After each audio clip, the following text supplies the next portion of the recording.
नमस्कार दोस्तों, आप देख रहे हैं टीवी 9 इंडिया। सूरत डीईओ कार्यालय में एनएसयूआई और यूथ कांग्रेस का विरोध प्रदर्शन।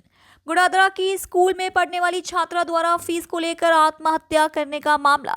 शिक्षा अधिकारी के खिलाफ एनएसयूआई और यूथ कांग्रेस ने शर्ट उतारकर प्रदर्शन किया। बेटी को तो अधिकारी नहीं बचा सके, लेकिन हम अपनी इज्जत आपको देते हैं, फिर भी जिम्मेदारों के खिलाफ कार्यवाही की जाए, ऐसी मांग की गई।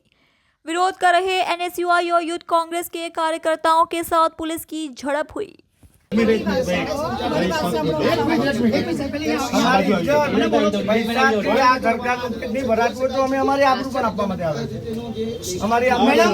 सरकार बेटी बचाओ बेटी पढ़ाओ वातो करे छे, महिला सुरक्षित नहीं है, हमने पर ख्याल छे। एक छोरी बच्ची फीस नहीं भरा आत्महत्या कर दे, इससे बड़ी क्या विडंबना होगी मैडम। सूरत युवक कांग्रेस आज रोज सूरत युवक कांग्रेसની ટીમ સાથે ડીઓ ઓફિસ ડીઓ કચેરી એક રજૂઆત લઈને આવ્યા છીએ। બોરાજાની અંદર એક આદર્શ પબ્લિક સ્કૂલ નામની જે સંસ્થા ચાલે છે, આ સંસ્થાની અંદર 8મા ધોરણમાં ભણતી વિદ્યાર્થીને એક સામાન્ય ફી બાબતે ત્રાસ આપીને એનો જે જીવ ગુમાવ્યો છે એના ન્યાય માટે આવ્યા છીએ।